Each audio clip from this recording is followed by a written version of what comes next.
¿Qué tal, amigos? Bienvenidos a La Música y los Músicos. Muchas gracias por la compañía, gracias por estar allí sintonizando Canal 4 Chacarí.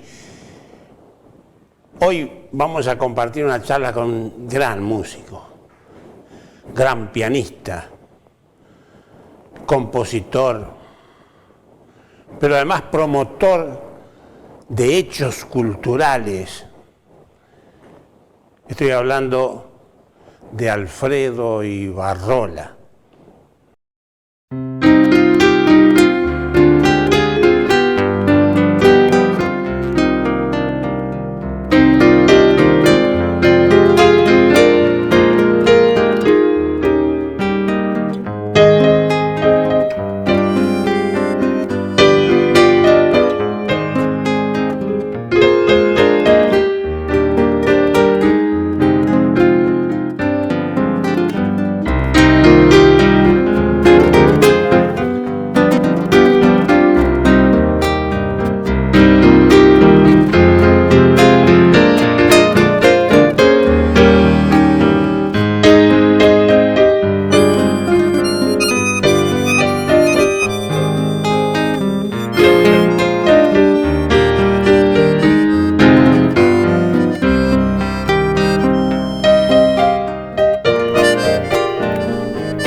Como le decía, amigo, hoy vamos a charlar con un gran artista, un gran músico, gran pianista, compositor, impulsor de la cultura,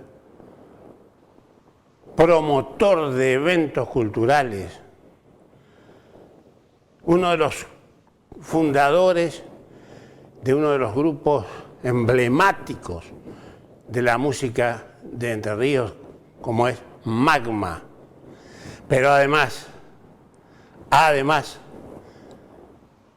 un gran tipo, una gran persona y querido amigo, Alfredo Ibarrola. Con él charlamos en el día de hoy. ¿Qué tal, Alfredo? ¿Cómo andás, hermano? ¿Cómo andás, Gustavo? ¿Cómo estás vos? Pero muy contento realmente de poder charlar con vos, aunque sea de lejos y a través de la tecnología. Por suerte en estos tiempos, viste, está esa posibilidad, ¿no? Antes uno tenía que trasladarse y demás, y bueno, ahora no es lo mismo, pero por lo menos uno se ve las caras, viste, a la distancia con estas nuevas tecnologías. Igual nos seguimos debiendo un abrazo en serio y una juntada, pero ya se va a dar, ya se va a dar. Por supuesto, por supuesto. Alfredo, pianista vos. Qué instrumento complicado, ¿no? En el folclore, para trasladarlo, para andar para las peñas, era terrible. Sin embargo, Alfredo Ibarrola, pianista, y además eligió el folclore, porque vos comenzaste tus estudios estudiando los clásicos. Sí, así es. Sí, yo cuando decías para trasladarse y todo, claro, es un instrumento incómodo, pesado, pero lo cual no evitó que en aquellos comienzos muchas veces había que llevar un piano a algún lado y ahí cargábamos entre varios un piano, obviamente el piano de mi casa paterna, un micro Breyer que me compraron mis viejos cuando era pibe, y cuando no había otra posibilidad, cargábamos ese piano y lo llevábamos para hacer algún tipo de función y demás, o para que toque un pianista. Que lo que recuerdo que en ese piano, por ejemplo, tocó Guillermo Sarva, en ese piano tocó Remo Pignoni. En ese piano, viniendo más para acá, cuando era un pibito que recién empezaba, pero ya amagaba muy bien, tocó el Negro Aguirre. Así es que es un piano ese que quedó en la casa de mi hermana finalmente, un piano que tiene mucha historia. Después vinieron todos los otros aparatos que, bueno, que resuelven la cuestión del traslado y del sonido mucho más fácilmente. Pero sí, el piano fue mi instrumento y básicamente me incliné por la cosa folclórica porque por más que yo tenga una formación clásica, hice todo el estudio de conservatorio que se hacía antes, hace mucho tiempo, de varios años de estudio con exámenes al final de cada año. Por más que tenía esa formación clásica, a mí me gustaba escuchar a algunos pianistas de aquella época, obviamente como Ariel Ramírez, como Alberto Castelar, como más acá, como Rubén Durán, bastante más acá, como Guillermo Sarva. Es decir, me gustaba el sonido del piano haciendo cosas folclóricas, ¿no? Es decir, que esos fueron mis inicios, al principio solo porque un poco porque no había otra posibilidad, pero además un poco cumpliendo una especie de deseo de mis viejos, fundamentalmente de mi vieja, que ella quería que fuera pianista concertista, y yo siempre me incliné y vos lo sabés bien, a tocar en grupos, acompañado con gente, tal es así que aquel grupo que se llamó en un principio Canto Libre y derivó en Canto Nuevo, del cual vos incluso participaste en algunas Sí. actuaciones, ya No era un hace grupo poco, que... no hace pocos No, años. hace mucho tiempo. Pero ya era un grupo con el que yo compartía, ¿viste? Si con otros músicos, un cantante, lo que fuera, y a mí siempre como que eso me interesó, hacer la música en conjunto, ¿no? Es decir, fue una cosa que la sigo manteniendo hasta el día de hoy, en el sentido de que me parece que la música, además de lo que uno le sirve como una herramienta de comunicación fenomenal, de contacto con la gente, también es una forma de compartir cosas arriba de un escenario con amigos, con colegas, y eso a mí me da bastante más satisfacción que el hecho de subir solo a un escenario y tocar y más, ¿no? Así es Pero, que ahí pero, empezó mi historia, ¿no? Yo te comento una anécdota respecto al piano y lo que era el piano en aquel momento. Una vez cuando se hacía, cuando se sigue haciendo, ¿no? Pero tenía otro formato, el Encuentro Entrerriano del Folclore en Villa Guay, se hacían selecciones departamentales. Y en la selección departamental de Paraná yo me presenté y gané. Entonces fui con todos los compañeros que hacían, bueno, danza, el otro que cantaba, el grupo vocal, el grupo instrumental, lo que fuera. Yo fui como solista instrumental de piano. Y llegué a Villaguay al Teatro Berizo. Y cuando digo que yo era pianista me dice, pero acá no hay piano. Así es que fue frustrada totalmente mi participación en el encuentro porque no había piano, es claro, porque no era muy común que hubiera un piano en una sala, ¿no? Después la cosa, bueno, se produjo, pero en aquel momento no era tan habitual. Así que fue la única vez que gané un concurso y la única y que quedé frustrado porque no pude participar. está buenísimo esto, ¿no? Vos desde que, me acuerdo de la primera vez que te escuché, no solamente tocabas bien, tocabas diferente. Tu sonido, tu forma, tus acordes eran distintos a los que incluso vos mencionaste, como Alberto Castelar, era otra cosa. ¿De dónde viene eso? Yo creo que viene de la formación clásica, por un lado, que yo pasado el tiempo, a esta altura de mi vida, yo me doy cuenta de todo lo que me aportó ese conocimiento, esa formación de los grandes autores, ¿no? Que yo lo tenía que obviamente estudiar y tocar cuando iba al conservatorio, pero también tiene que ver con un ambiente musical interesante en mi casa, donde tanto mi vieja como mi viejo, ellos les gustaba mucho la música y tenían muchos discos, compraban en aquella época colecciones de distintos tipos. Después me empezaron a llegar cosas que no estaban teniendo que ver con la música folclórica, pero que hoy en día son reconocidos como los grandes impulsores de otros géneros musicales. como la música brasilera, la música del rock sinfónico. Es decir, yo en casa se escuchaba de todo, yo particularmente escuchaba de todo, y seguramente eso a mí me fue dando elementos, condimentos que sin querer, sin darme cuenta, los terminaba aplicando en la manera de tocar, ¿no? Después mi camino también es entendible todo el camino siguiente que hice a partir de aquellos primeros tiempos por esta situación. Es decir, lo que yo creo que nunca dejé de hacer es buscar maneras de expresión, maneras que me representaran, no atándome a formas, no atándome a las armonías que debían ser, trabajando básicamente. Yo creo que más que nada, más que trabajar en las armonías, que además obviamente lo tiene que hacer un pianista, me parece que mi fuerte tal vez pasa por la cuestión de las melodías, y en base a eso empecé a componer, y componer a mi manera, ¿viste? Puede ser esa un poco la explicación a lo que vos decís, ¿no? De la particularidad de la forma de tocar. En lo que respecta a la composición, bueno, hay un disco tuyo que es extraordinario. Hay un tema incluso que suelen pedírmelo en el programa que hago por Radio Chajarí, que es la grabación de La Lujosa con la Orquesta Sinfónica de Entre Ríos. Un tema bellísimo tuyo, bellísimo, realmente.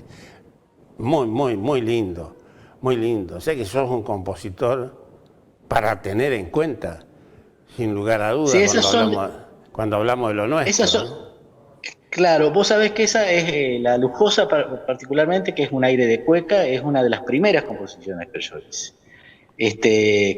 La Lujosa está dedicada a mi hija, Lucía, que es la más grande, porque mi viejo le decía La Lujosa, porque siempre cuando iba a visitarlos, los llevábamos a visitarlos a los abuelos, siempre aparecía con algún vestidito que le había hecho la otra abuela, y entonces le decía, La Lujosa le decía por eso, ¿no? Mi viejo que le ponía sobrenombre a todo, vos lo conociste bien.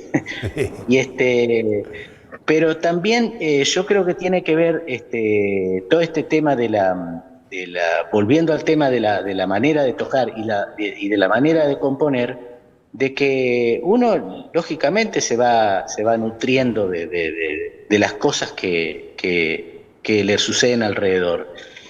Y el tema de la alternativa musical argentina, que empezó en el 84, en el cual yo estuve muy involucrado, fue un espacio básicamente donde aparecieron una cantidad de músicos de distintos géneros, de todos los estilos, tipos de mucho renombre, de mucho talento, pero lamentablemente en aquella época, y todavía sigue el tema hoy, no demasiado difundidos.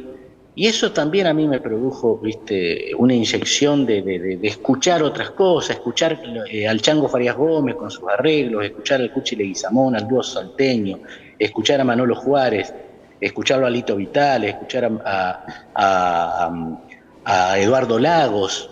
Es decir, toda esa cosa a mí me fue dando elementos, enriqueciendo, y todo eso, bueno, por suerte uno al conectarse y estar en contacto con todo ese tipo de expresiones artísticas, uno le va quedando una cantidad de cosas que creo que al final enriquecen lo que uno quiere hacer, ¿no?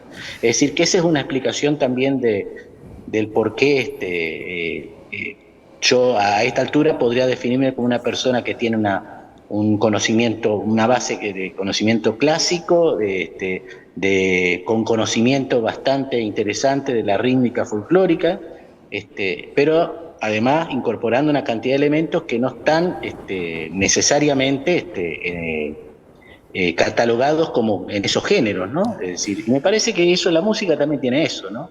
Tiene que ser un lenguaje que de alguna manera u otra conmueva a la gente que lo escucha, porque si no, no tiene sentido.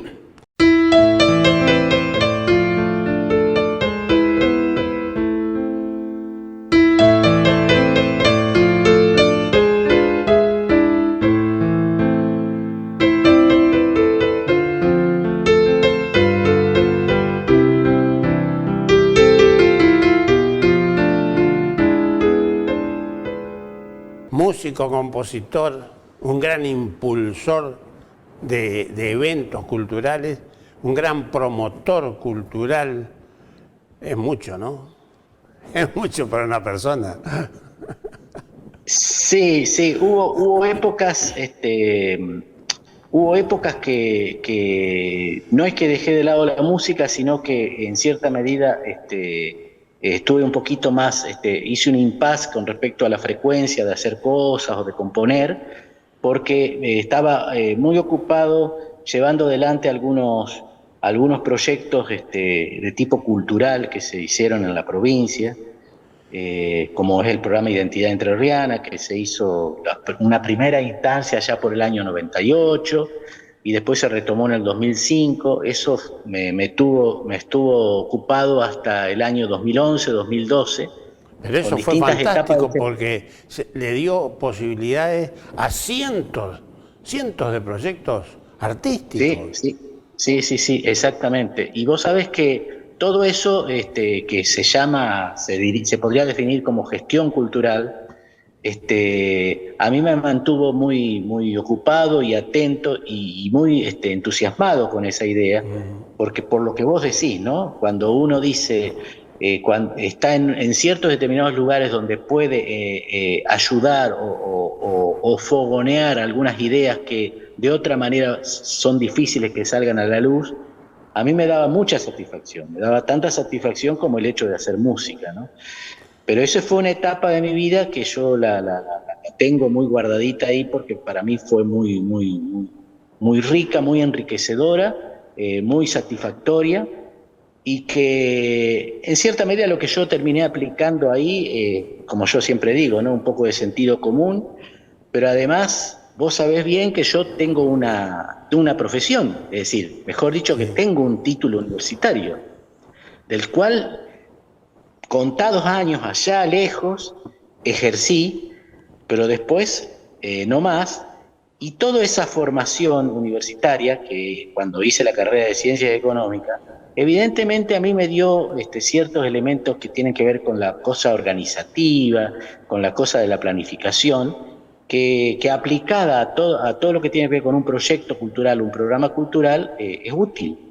Entonces esa es la explicación que le doy, ¿no? De última, ese estudio que tuve, satisfaciendo en cierta medida las aspiraciones de nuestros viejos que siempre esperan para los hijos lo mejor, a mí fue muy, muy, muy importante para desarrollar otro tipo de actividades que pasan por la gestión cultural.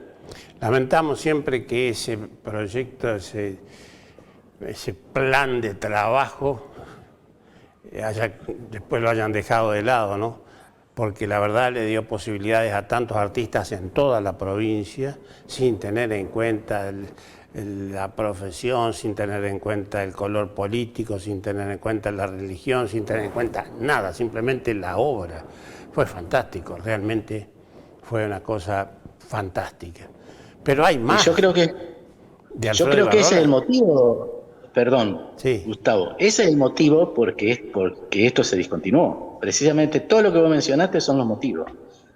Porque yo estoy convencido de que las cosas que responden a ciertas maneras de hacer, que no son las que nosotros pregonamos, son las que por ahí tienen continuidad.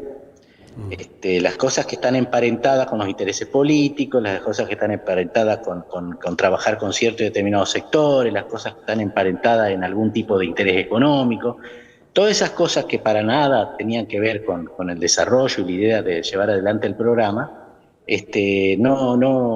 no estaban y por lo tanto, como se dice, nosotros no teníamos banca, es decir, estar bancado porque había interés político de que esto continuara. Lo hubo un tiempo y después se fue.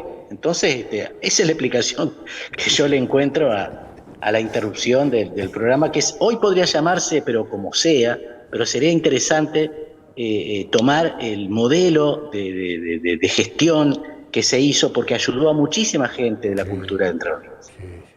sí, sí, sí. Pero hay más de Alfredo Ibarrola y es Magma. ¿Cuántos años? ¿50 años con Magma? ¿Cuántos años? No, yo particularmente, en mi caso personal, yo entré en el 82, es decir, que va hace ya 41 años, para grabar el primer disco de Magma. Magma creó en el 74, quiere decir que el año que viene cumple 50 años Magma. El único sobreviviente de los integrantes originales, de los fundadores, es Alberto Felici, que es el cantante, pero yo entré en el 82 para reemplazar a Jorge Mocker, que estaba de pianista en esa época, que no quiso grabar ese disco, por lo tanto ingresé yo. Y a partir de ahí tuve toda la vida de Magma, el desarrollo, con todos los discos grabados y demás, que ha tenido también sus altibajos, porque ha tenido épocas muy intensas, como cuando estábamos con el trío con Osvaldo Aguilar, que eso fue entre el 88 y el 96, yo diría de que fue una época intensa, donde incluso con lo difícil que es, y sobre todo por el tipo de propuesta, nosotros logramos sobrevivir de la música, vivir de la música. Después la cosa fue teniendo altibajo en cuanto a la posibilidad de presentarse, de tocar, porque la falta de espacio siempre fue un problema, y fundamentalmente el tipo de música también, porque si vos no estás encasillado determinadamente en algún género clarito, se te complica la cosa. Y en este último año nosotros en Formación de Quinteto estamos bastante activos, porque nos hemos propuesto, tal vez viendo de que tal vez son los últimos cartuchos, hemos tenido un trabajo intenso de ensayo, de composición, de armado de repertorio, y hemos tocado desde hace un año a la fecha en varios lugares de la provincia de Entre Ríos, en la provincia de Santa Fe, en Capital Federal, y para el resto del año tenemos varias cosas interesantes también planificadas. Así que Magma ha sido, desde siempre me ha acompañado en lo que tiene que ver con un espacio donde yo pude volcar con libertad todo lo que a mí se me ocurría como música, tanto en la composición como en los arreglos. Pero vos sos consciente que tu nombre está en Magma, que es uno de los grupos históricos de la música de Entre Ríos. Pero también tu nombre está en lo que hablábamos antes, en ese proyecto que fue histórico también por todo lo que logró para el arte entrerriano. No es poca cosa lo que estamos diciendo, Alfredo Ibarrola. Sí, yo, es decir, por mi forma, vos me conocés, por mi forma de ser, yo yo te diría que tengo más bien bajo perfil que alto perfil, ¿no? Sí. Porque soy así, bueno, y ya está, soy así, cada uno es como es. Pero no te miento si te digo de que muchas veces uno pasa revista para atrás de las cosas que ha hecho, de cómo las ha hecho, qué cosas las haría de esa manera, qué cosas las haría distintas o mejor. Y yo no puedo sentirme disconforme con todo lo que uno aportó. Yo lo que sí sé es que todo lo que se aportó y lo que se sigue aportando está hecho con honestidad intelectual. Es decir, en ese sentido que no es poco el tema de la honestidad intelectual, porque por ahí las circunstancias llevan a que la gente pueda ir acomodando su discurso y sus acciones a la realidad. O a sus en ese necesidades, sentido, muchas veces a sí, sus claro, necesidades. claro. Y en ese sentido creo que, bueno, uno al ser como es, tal vez no teniendo toda la difusión y el protagonismo y el conocimiento público, que por ahí sería ideal tener, porque a cualquiera, con el ego que cada cual tenemos, a cualquiera le gustaría ser conocido y reconocido por lo que ha hecho, ¿no? Pero bueno, yo creo que son las reglas de mercado, básicamente. Nosotros estamos hablando de temas, convengamos, que interesan a un sector de la población, Sí. y que hay otro sector que está lógicamente preocupado por cuestiones cotidianas, problemas cotidianos. Entonces el tema de la cultura, así como palabra mayor, es un tema que por suerte ahora es como que se ha empezado a revalorizar un poco, creo, pero en muchos tiempos fue considerado como un bien suntuario, ¿no? Es decir, hacer cultura era como para los privilegiados, era para, acordate, tocar la guitarra y cantar era para los vagos. cuando decís soy músico y de qué trabajás, es decir, eso que ha empezado creo que a mejorarse en la consideración de la gente, no, nos encuentra haciendo cosas que, bueno, que sabemos que tienen, ese es un poco el costo, ¿no? De la elección y de las opciones que hemos elegido. Y te incluyo porque tu historia, tu trayectoria es así también. Yo te conocí hace mucho, mucho tiempo y nos conocemos y sabemos cómo la hemos venido peleando, cada uno a su manera y en lo suyo, desde ese tiempo a esta parte. Yo recuerdo siempre lo que decía el zurdo Martínez. La lucha es despareja, pero hay que darla. Y bueno, Alfredo Ibarrola la da, sin duda, sí, la dio siempre. En eso está. Sí, en eso estamos. Hasta que nos den las tabas, ¿viste? Estaremos, pero te hago un comentario ya de tipo muy personal, muy subjetivo. Por suerte uno tiene por ahí cosas personas que lo suceden, y que están en una búsqueda y en una actividad y en una idea parecida. 2 de mis hijos son músicos. Sí. Y no te miento si yo te digo que yo, en cierta medida, como dirían los psicólogos, proyecto mucho en ellos, finalmente, ¿no? Porque sé de que, bueno, de ellos será la cuestión, de ellos será el futuro. Y está bien que sea así, está bien que uno sepa al menos que esa semillita crece y de alguna manera uno no pasó al cohete por la vida, como se dice. Claro, es cierto que siempre se anda tirando semillitas culturales para que por ahí prendan.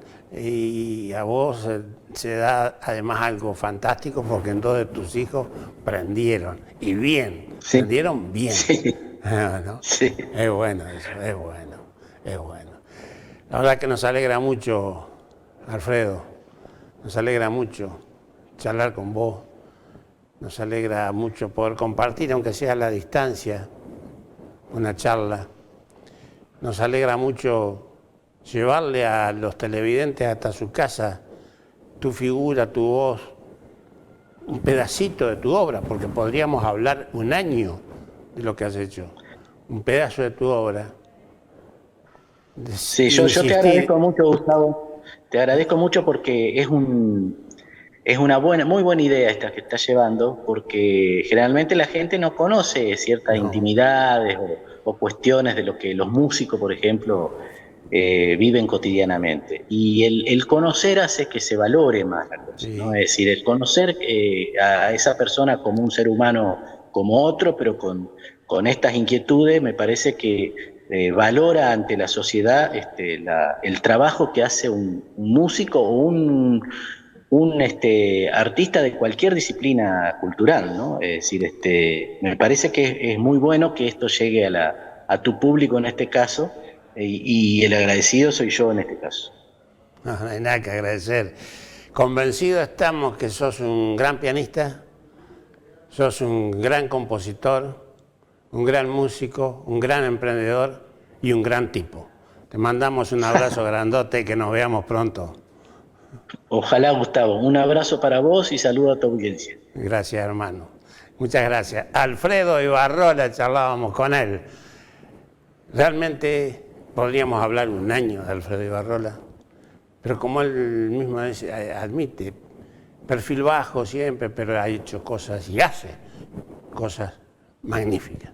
Recuérdelo, Alfredo Ibarrola.